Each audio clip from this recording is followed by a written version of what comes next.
Olá, meu povo, meu time de campeões, prazer, meu nome é Diego Oliveira, eu sou o responsável pela disciplina de processo penal aqui no TIP-OAB. Em primeiro lugar, sejam bem-vindos ao TIP-OAB, né?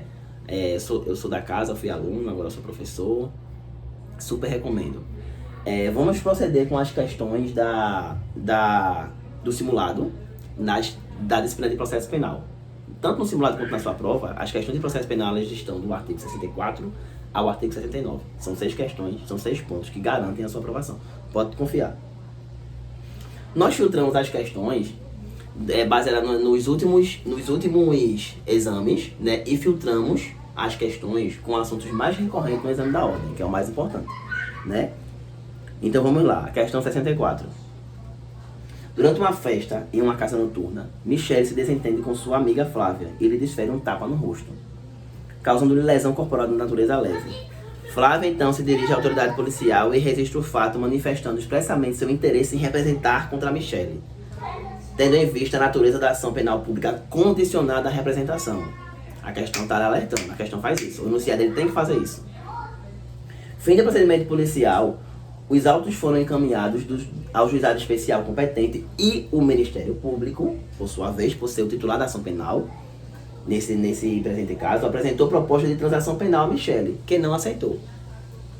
Após o oferecimento da denúncia, pelo parquete, pelo Ministério Público, Flávia se diz arrependida e manifesta ao seu advogado o interesse em se retratar da representação oferecida, destacando que ainda não foi recebida a inicial acusatória. Repito. Flávia se diz arrependida e manifesta, vejam só a questão. Voltem lá um ponto, até o último ponto agora. Após o oferecimento da denúncia pelo parquete, Flávia se diz arrependida e manifesta ao seu advogado o interesse em se retratar da representação oferecida, destacando que ainda não foi recebida a inicial acusatória. O X da questão está aqui. Considerando os fatos acima narrados, você, como advogado de Flávia, deverá esclarecer que: letra A representação será irretratável na hipótese por já ter sido oferecida a denúncia. Perfeito. Baseado em quê? Bota aí do ladinho, artigo 25 do Código de Processo Penal. O que é que diz o artigo 25 do Código de Processo Penal? Estabelece que a retratação da representação ela se limita até o oferecimento da denúncia. O que é a representação? Vocês já sabem. A ação penal pública incondicionada, o Ministério Público, após formar sua opinião de delito, que é sua opinião sobre o delito, ele pode ou não oferecer a denúncia, né? Depois que ele forma a sua opinião de delitos, em crime de ação penal pública incondicionada, ele deve oferecer a denúncia. Certo? Perfeito. Ação penal pública condicionada à representação é uma ação pública igual. O que difere a ação penal pública condicionada à representação é que ela existe um requisito de procedibilidade. Então, a representação nada mais é do que um requisito de procedibilidade. Então, a ação penal pública, ela é norteada, tanto a ação penal pública condicionada quanto a incondicionada, elas são norteadas pelo princípio da indisponibilidade da ação penal. Então, o Ministério Público ele é o titular da ação. Após ele oferecer a denúncia, ele não pode mais desistir da denúncia, da persecução penal, melhor dizendo. Então, o que vocês têm que entender a questão. Não é decorar que até o oferecimento da denúncia, não. É entender que como o Ministério Público não pode dispor da ação penal, uma vez que ele oferece, ainda que a parte se retrate, ele não pode ir lá e desistir da ação. Por quê? Porque aplica-se o princípio da indisponibilidade. Pronto. Então não é do oferecimento, não é do recebimento da denúncia, é do oferecimento desta. Gente, desculpa qualquer barulho, porque eu moro com uma reca de menino aqui. Aí o que acontece? Não confundam recebimento da denúncia com oferecimento. Então, nesse caso, a retratação, ela vai até o oferecimento da denúncia. Por quê, professor? Pelo princípio da indisponibilidade da ação penal pública, que se aplica tanto na ação penal pública incondicionada, quanto a condicionada da representação. Ponto, fechou, marcou, mais um ponto para sua aprovação. Essa você não erra mais. Até que ponto na persecução penal, aliás, até que ponto a retratação ela pode ser exercida pela vítima? Até o oferecimento da denúncia. Ofereceu a denúncia, acabou. O processo ele vai correr. Por quê? Porque a ação penal pública ela é norteada pelo princípio da indisponibilidade, que uma vez oferecida a denúncia, o Ministério Público não pode dispor desta. Acabou. Entendeu? Fechou. Você não vai errar mais, tenho certeza. Próxima questão. Durante a escuta telefônica devidamente deferida para investigar organização criminosa destinada ao contrabando de armas, policiais obtiveram informação de que Marcelo receberia, naquele dia, grande quantidade de armamento que seria depois repassada a Daniel, chefe de sua facção. Diante dessa informação, os policiais se dirigiram até o local combinado. Após informarem o fato à autoridade policial, que o comunicou ao juízo competente, eles acompanharam o recebimento do armamento por Marcelo, optando por não o prender naquele momento, pois aguardariam que ele se encontrasse com o chefe de sua organização, para então prendê-los. De posse do armamento, Marcelo, por sua vez, se dirigiu ao encontro de Daniel e lhe repassou as armas contrabandeadas. Quando então, ambos foram surpreendidos e presos em flagrantes pelos policiais que motivaram a operação. Por que eu estou frisando isso, vocês vão entender. Encaminhados para a delegacia, os presos entraram em contato com um advogado para esclarecimento sobre a validade das prisões ocorridas. Com base nos fatos acima narrados, o advogado deverá esclarecer aos seus clientes que a prisão em flagrante efetuada pelos policiais foi... Qual a alternativa aqui, no segundo questão? Tenho certeza que vocês marcaram a letra C. A prisão ela foi legal. Por quê? Porque se trata de um flagrante retardado. O que essa questão está querendo lhe confundir é com a letra B, dizendo que a prisão ela é legal por se tratar de flagrante preparado. Nosso ordenamento jurídico ele não admite prisão em flagrante preparado. Aqui em cima, quando eles dizem assim, preso em flagrante pelos policiais que motivaram a operação, se eles falarem pelos policiais que motivaram o crime, então a prisão já seria ilegal. Porque o que é um flagrante preparado? O flagrante preparado é aquele que o policial ele participa da arquitetura do crime. Ou seja, eu sei que ali eu sou policial civil, sei que ali existe uma boca de fumo, e eu, na qualidade de policial, vou ligar, ou então vou comparecer ao local e vou pedir 100 gramas de cocaína. Aquele traficante vai me dar a cocaína, eu vou comprar, pago e digo, você está preso. Não pode, a prisão é ilegal. Por quê? Porque o nosso ordenamento jurídico ele não admite prisão em flagrante mediante flagrante preparado. Esse caso se trata de um flagrante retardado. Por quê? Porque ele chegou no momento do crime, só que, veja só, a fundamentação desse flagrante está na Lei 12.820, precisamente no artigo 8º, que é a Lei de Organização Criminosa. Se eu errar o número, você já sabe qual é a lei. Previsto também no artigo 52, inciso 2º da Lei de Drogas, e está também no CPP, artigo 301 ao 310. Anotem. No momento que o policial ele viu aquele bandido, já tinha tido uma interceptação telefônica antes. Então ele já sabia que saindo dali, ele iria encontrar com outro chefe da facção. Então, até aquele momento, ele ainda encontrava-se em flagrante. Então, o que aconteceu ali foi um retardo da prisão em flagrante. Mas ele ainda estava em situação de flagrância. Eu não posso simplesmente ver que ele cometeu o crime, o policial ir embora e voltar amanhã. Isso aí não vai configurar a prisão em flagrante. Não confundam. Um flagrante retardado é nas hipóteses que está nesse artigo. Anotem artigo 8º da Lei de Organização Criminosa, artigo 53, inciso 2, 53, inciso 2 da Lei de Drogas, e artigo 301 a 310 do CPP.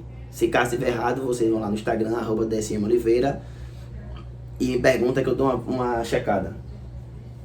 Ok? Alternativa aí, letra C. Próxima questão. Ricardo foi pronunciado pela suposta prática de crime de homicídio qualificado.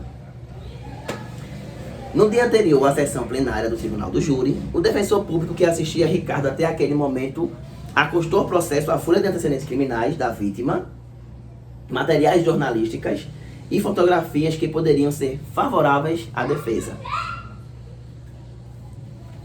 A defesa do acusado. O Ministério Público, em sessão plenária, foi surpreendido por aquele material do qual não tinha tido ciência.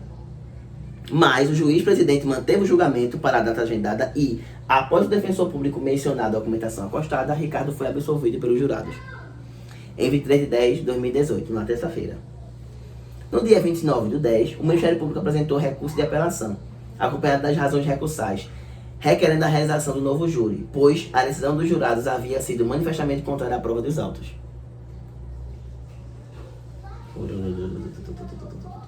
O Tribunal de Justiça conheceu o recurso interposto e anulou o julgamento realizado, determinando nova sessão plenária, sobre o fundamento de que a defesa se utilizou em plenário de documentos acostados fora do prazo permitido pela lei. A família de Ricardo procura você como advogado para patrocinar o interesse do réu. Considerando as informações narradas, você, como advogado de Ricardo, deverá questionar a decisão do tribunal sob o fundamento de que, nessa questão, a alternativa certa é a alternativa C. Mais uma vez, né, gente? Que diz, não poderia o tribunal anular o julgamento com base em nulidade não arguída, mas tão só reconhecer, se fosse o caso, que a decisão dos jurados era manifestamente contrária à prova dos autos. Existe a soberania dos veredictos. Tribunal Júri, o que é a soberania? É que o os jurados decidirem, em regra, é inexorável, não pode ser derrubado. Ou seja, o tribunal do júri, o plenário, os jurados, eles estão acima do tribunal. Então, uma vez que eles decidem se seguiu todas as normas do processo penal, seguiu o devido processo legal, foi submetido a júri, e os jurados, sem nenhum vício, proferiram a decisão, chegaram a um veredicto, que a gente chama veredictos, soberania dos veredictos. O tribunal não tem competência para anular para reformar aquela decisão, salvo se existia uma prova nos autos de que aquele acusado, aquele réu, ele não era o culpado, ele não era o autor do crime, e assim mesmo os jurados o condenaram. Nesse caso, o tribunal ainda não tem competência para reformar. Ele anula o julgamento e submete aquele réu a um novo julgamento. Se caso nesse julgamento ele for absolvido ou condenado, não vai caber mais nada. Porque pela soberania dos veredictos. Contudo, só pode ser submetido a um novo julgamento quando acontece o julgamento dos veredictos contra prova contrária aos autos. Suponhamos que, deixa eu dar um exemplo para vocês. Eles tinham uma prova lá de que o material genético em um crime de estupro não pertencia a mim. Eu estou sendo acusado de estupro e toda a instrução criminal não acharam nenhum tipo de material genético meu. Foi encontrado no interior, na pele, no interior da vagina da vítima, material genético de um homem, e não era o meu. E eu comprovei que naquele dia eu não estava naquele local, eu estava em um local distante que seria impossível eu ir e voltar. Então isso aí são provas que me absolvem, que comprovam que eu não sou o culpado do crime. Mas mesmo assim, o plenário, os jurados, eles me condenam. Nesse caso, o tribunal ele não pode reformar o veredicto. O tribunal ele vai, mediante a apelação do Ministério Público, ele vai anular o julgamento e requerer e determinar que seja feito um novo julgamento. Desse próximo julgamento, caso eu seja absolvido e caso eu seja condenado, o tribunal não pode mais reformar, porque o réu só pode ser submetido a julgamento 2 vezes. E a única hipótese de se anular uma decisão dos veredictos é se for decidido mediante decisão com fundamentação contrária às provas nos autos. Está no artigo 593, inciso 3º. 593, inciso 3º, a linha D do Código de Processo Penal. Lá vai versar sobre a soberania dos veredictos. Certo, gente? Tudo tranquilo. Letra C. Não poderia o tribunal anular julgamento com base em nulidade não arguída, mas tão só reconhecer, se fosse o caso, que a decisão dos jurados era manifestamente contrária à prova dos autos. Então, ainda que tenha uma questão de nulidade, ela tem que ser arguída. Certo? Se não for arguída, então não pode ser pré-questionada. Aliás, ser rediscutido em fase de apelação. Qualquer dúvida, vocês mandem mensagem no direct do Instagram. Próxima questão. Lorena, em 1/1/2019, foi violentamente agredida por seu ex-companheiro Manuel, em razão de ciúme de um novo relacionamento, o que teria deixado marca de sua barriga. Policiais militares compareceram ao local do fato após gritos da vítima e encaminharam os envolvidos à delegacia, destacando os agentes da lei que não presenciaram briga e nem verificaram se Lorena estava ou não lesionada. Por sua vez, Lorena, que não precisou de atendimento médico, disse não ter interesse em ver o autor do fato processado, já que seria pai de suas filhas, ou seja, uma violência doméstica contra a mulher. Não esclarecendo o ocorrido, Manuel, arrependido, porém, confessou a agressão na delegacia, dizendo que desferiu um soco no estômago de Lorena, que ele deixou marcas. Confissão do acusado. A nota também circula. A vítima foi para sua residência, sem realizar exame técnico, ou seja, exame pericial, mas, com base na confissão de Manuel, foi o autor do fato denunciado pelo crime de lesão corporal praticada no contexto de violência doméstica familiar contra a mulher. Artigo 129, parágrafo 9º do Código Penal, na forma da Lei 11.340/06, Lei Maria da Penha. Durante a instrução, foi juntada apenas a folha de antecedentes criminais de Manuel, sem outras anotações, não comparecendo a vítima à audiência de instrução e julgamento. Ponto. Os policiais confirmaram apenas que escutaram um grito de Lorena. Não tendo presenciado os fatos, Manuel, em seu interrogatório, reitera a confissão realizada em sede policial. Confessou. Ótimo. No momento das alegações finais, o novo advogado de Manuel, constituído após a audiência, poderá pleitear. A alternativa certa aqui é a alternativa C. Aqui. A absolvição de seu cliente, diante da ausência de laudo indicando a existência de lesão, não podendo a confissão do acusado suprir tal omissão. Vejam só. A questão aqui, ela tenta lhe confundir em qual aspecto? Primeiro, dizendo que ela não quis representar. Contudo, a súmula 542 do STF, do STJ, a súmula 542 do STJ prevê que crime de lesão corporal contra a mulher em contexto de violência doméstica, não é lesão corporal contra a mulher, é em contexto de violência doméstica, são ação penal pública incondicionada. Primeiro ponto, já tira a representação, nada interessa pra gente. E nesse aspecto, a gente diz aqui o seguinte, a letra C, a absolvição de seu cliente deverá pleitear a absolvição de seu cliente diante da ausência de laudo indicando a existência de lesão, não podendo a confissão do acusado suprir tal omissão. Por que essa questão vem à tona? Porque o artigo 6º do Código de Processo Penal versa sobre inquérito policial, que diz, ao ter conhecimento do fato criminoso, a autoridade policial deverá. Esse deverá a gente lê como poderá.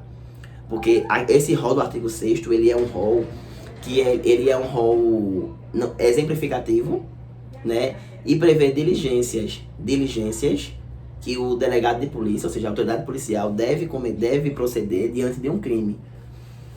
Só que esse rol, ele não é obrigatório, até porque ele vai muito da questão de oportunidade. O delegado, ele vai ver a conveniência de realizar aquelas diligências. Contudo, dentre eles, eu acredito que é o único que é obrigatório, é o exame pericial, que é o exame de corpo de delito, previsto no inciso 7. Inciso 7, artigo 6, inciso 7. Sempre que o crime deixar vestígio, deverá ser realizado o exame de corpo de delito. Então, nesse caso, não houve corpo de delito. Então, se não houve corpo de delito, como eu vou constatar uma lesão corporal? Falta materialidade. Certo? A confissão do ofendido, ela não pode suprir nenhuma prova. A lei diz que o juiz, ele não pode condenar o réu baseado em confissão. Então aqui o certo deveria ter sido realizado o exame de corpo de delito, juntado o exame de corpo de delito aos autos, e o Ministério Público iria oferecer a denúncia porque trata-se de uma violência doméstica, de uma violência contra a mulher no contexto familiar. Que é onde se aplica a Lei Maria da Penha. Não é eu ver uma mulher na rua e dar um tapa nela, dar um soco nela e vai aplicar a Lei Maria da Penha, não. Não, tem que ser em contexto familiar. Então, alternativa I e alternativa C. Por quê? Porque a súmula 542 do STJ diz que é uma ação penal pública incondicionada. E porque o exame pericial, quando o crime deixa vestígio, quando o crime tem o corpo, o que é o corpo de delito? O corpo é todo material do crime. Isso é um corpo. Isso é um corpo. Essa aliança é um corpo. Essa camisa é um corpo. O corpo de delito. Vai fazer o delito nos objetos do crime. Então ele é indispensável.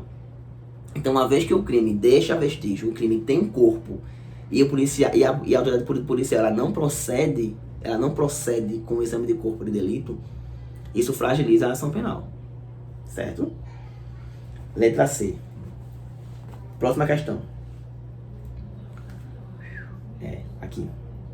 Fernando foi preso em flagrante e indiciado pela suposta prática de crime previsto no artigo 306 da Lei 9.503, que é o Código de Trânsito. Esse crime 306 é você... salvo engano, é você dirigir sem habilitação. Uma coisa assim. Pois conduzia veículo automotor em via pública sob influência de alcoolemia. O magistrado competente, ao analisar o auto de prisão em flagrante, concedeu a liberdade provisória, aplicando a cautela de suspensão da habilitação para dirigir veículo automotor.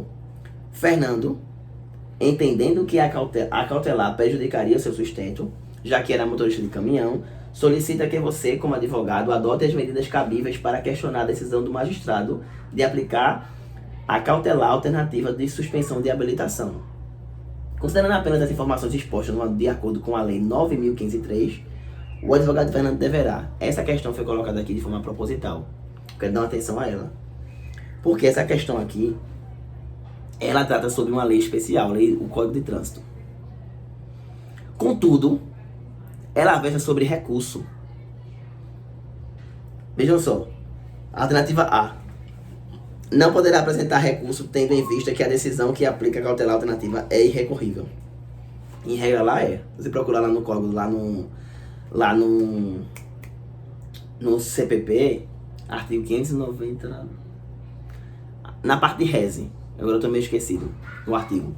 Lá tem um rol taxativo de recurso em sentido estrito. Lá não tem essa opção de suspensão de habilitação. Mas o artigo 294, parágrafo único, prevê que da decisão que aplicar medida cautelar vai caber recurso entre distrito. Então, essa hipótese de reze, ela não está prevista no CPP. Ela está prevista no Código de Trânsito Brasileiro, no CTB. Então, veja que essa questão ela foi aplicada no 33, certo? E foi uma questão muito bem elaborada. Tenho certeza que muita gente errou essa questão. Por quê? Porque é uma hipótese de recurso entre distrito, que não aborda uma das hipóteses previstas no Código de Processo Penal. Ela prevê uma hipótese de recurso entre distrito prevista numa lei extraordinária, em outra lei federal. Então é por isso, isso é a importância do estudo amplo. Se for estudar res, você vai estudar doutrina, você vai estudar hipóteses, exceções, porque em regra só vai ser cabível recurso sem sentido distrito das hipóteses que estão previstas no artigo 500, deixa eu confirmar o artigo aqui, previsto no Código de Processo Penal. Então, nesse caso, um aluno que não estudou de uma forma mais ampla, que se prendeu ao artigo, à letra fria da lei, que não pode estudar direito processual penal, nem direito penal preso na lei, porque existem muitas súmulas que prevêem matérias de ordem processual, que é o caso da súmula 542, que prevê a ação penal pública incondicionada nos crimes de ação penal, nos crimes de violência, de lesão corporal contra a mulher no contexto familiar. Então, assim, é uma questão extremamente importante. 581, gente. 581. Travessa sobre reze. Tá lá um rol taxativo. E admite-se a interpretação extensiva? Admite-se. Aliás, por analogia. Mas você fica preso que é só o que tá naquele rol. Isso aqui é uma exceção. Então, de acordo com o artigo 294, parágrafo único do CTB, cabe recurso do distrito para a decisão que suspender a habilitação, que é aplicar a medida cautelar diversa da prisão, num contexto de crime de trânsito. Certo? podem ver. É o que a gente chama de norma híbrida. Ela versa sobre direito material e versa sobre direito processual. Porque o CTB é matéria de direito material, mas prevê a possibilidade e a adequação de um recurso já existente. O CTB não criou um recurso novo. Ele pegou um recurso que já existe, né, o princípio da taxatividade, perdão, e adequou por uma analogia, por uma aplicação analógica, o recurso inocente distrito a uma decisão que não está prevista no artigo 581 do CPP. Então veja o nível que a FGV chegou para elaborar uma questão. Então essa questão aqui é de se assustar. Acredito que muita gente errou. Mas assim, eu ainda vou vos dar um bizu. Recurso é o seguinte: como é que você grava recurso? Se o recurso teve sentença, vai caber apelação ou embargo de declaração. Foi antes da sentença, cabe rese ou não cabe nada. Se não couber rese, vai caber mandado de segurança, vai caber habeas corpus, mas não vai caber apelação. E se for na fase de execução, cabe agravo em execução. Então, se você pegar esse bizu, você ia marcar a letra C. Poderá apresentar recurso entre distritos. Ainda que você não lembrasse das hipóteses previstas no artigo 581 do CPP, você iria lembrar que, se foi antes da sentença, se foi uma medida cautelar, ou cabe recurso entre distrito, ou ela é irrecorrível. Então aqui as duas alternativas que os candidatos marcaram, tenham certeza, ou foi a letra A, ou foi a letra C. Certo? Continuemos para a última questão. Magda é servidora pública federal. Essa aqui também é fantástica, essa questão aqui. Competência concorrente.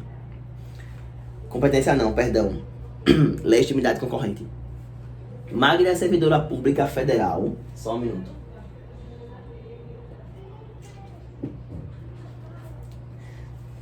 Trabalhando como professor na instituição de ensino superior mantida pela União dos Estados do Rio de Janeiro. Magda vem a ser vítima de ofensa à sua honra subjetiva em sala de aula, ou seja, no exercício de sua profissão, sendo chamada de piranha e vagabunda por Márcio, aluno que ficara revoltado com sua reprovação em disciplina ministrada por Magda. Nessa situação, a afirmativa correta. Aqui é uma questão de legitimidade, isso aqui é um entendimento simulado. Essa questão aqui versa sobre súmula. Segundo duas questões visando súmula, uma questão visando uma lei extraordinária. Eu chamo de extraordinária, extravagante na verdade, melhor dizendo, porque está fora do CPP. Todas as normas que elas saem do Código Penal e do CPP, elas são normas extravagantes, leis extravagantes. Lei de drogas, lei de organização criminosa, lei de investigação criminal, o CTB, são leis extravagantes, certo?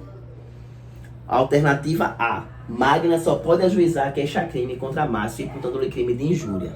Aqui pede um conhecimento de direito material.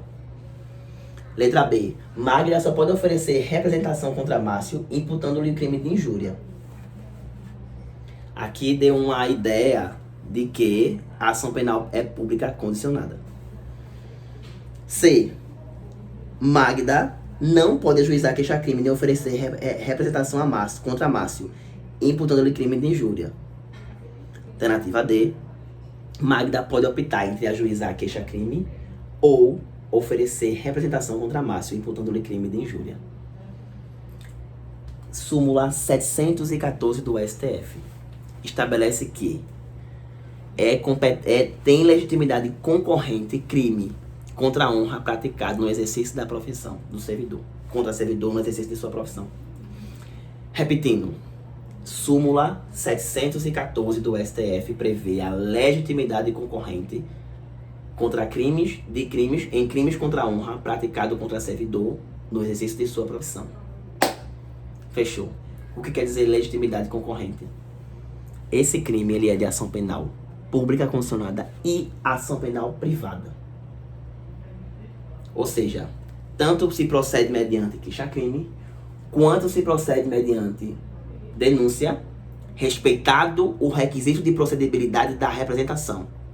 É a única diferença da ação penal pública incondicionada para a ação penal pública condicionada. A representação, ela é requisito de procedibilidade. Após a oferecida a denúncia, é um crime de ação penal pública condicionada. Teve a representação, ofereceu a denúncia, do oferecimento da denúncia para frente, se aplica as mesmas regras da ação penal pública incondicionada da representação. Incondicionada, perdão. Fechou. Então, entendam. Se o crime é de injúria, se o crime é de calúnia, se o crime é de difamação, ou se o crime é de qualquer natureza que ofende a honra do servidor público e ele está no exercício de sua profissão, preste atenção. A súmula 614 do STF diz que a legitimidade para a propor ação ela é concorrente. Ou seja, essa ação penal vai se proceder mediante queixa ou mediante denúncia. Queixa pelo querelante, denúncia pelo Ministério Público. Após preenchido o requisito de procedibilidade, que é a representação. Fechou. Aqui nós respondemos 6 questões, que são 6 que estarão na prova de vocês. O gabarito é A, C, C, C, C e D. Certo? Questões aí baseadas em norma processual em sua totalidade, com questões que versaram sobre normas previstas no CPP, normas previstas em súmula, tanto do STF como do STJ, e leis extravagantes fora do nosso campo, fora do nosso CPP. Então, foco. Leiam a lei, leiam súmula, revisem conteúdo, façam questões, que, para dar um finzinho aqui, existem 3 formas da gente aprender. Existe o aprendizado mediante um trauma, o aprendizado por repetição e o aprendizado quando você cria uma ideia lógica na cabeça, que já é um estágio bem avançado. É pelo o conhecimento lógico. A por repetição é quando você repete e você não esquece mais. Que é o quê? Fazer questões. Fazer revisão. É o meio de aprendizagem por repetição. Segundo modo, a traumática é quando você erra. Quando você erra em uma audiência sendo um advogado, quando você erra numa questão fazendo simulado ou fazendo uma prova de concurso ou OAB, que é o nosso caso. E existe a formação da lógica. O que é a formação da lógica? A lógica é o seguinte: eu não vou decorar que a representação ela é irretratável após o oferecimento da denúncia. Eu vou entender que a ação penal pública condicionada à representação, ela é uma ação penal pública que é norteada por todos os princípios da ação penal pública. Então, a ação penal pública incondicionada, ela se difere da ação penal pública condicionada à representação, porque nessa aqui existe um requisito de procedibilidade, que é a representação. Aí por que a retratação ela só vai até o oferecimento da denúncia? Por quê? Após o oferecimento da denúncia, se aplica, na ação penal pública condicionada à representação, se aplica o princípio da indisponibilidade, ou seja, o Ministério Público ele não pode desistir da ação penal. Depois que ele oferece, ele tem que prosseguir com a persecução penal até o fim. Então, eu vou entender que depois que eu oferecer a denúncia, eu não posso me retratar, porque o Ministério Público ele não pode desistir da ação. Então, ainda que o Ministério Público acate essa retratação após o oferecimento da denúncia, o juiz não vai arquivar o processo, não vai extinguir o processo. Porque em respeito ao princípio da indisponibilidade da ação penal. Fechou. Então, tem que fazer esse caminho lógico. Se for para a prova decorando artigo, não, tem que entender a lógica. Não pode e o porquê não pode. Posto isso, eu fecho. Grato.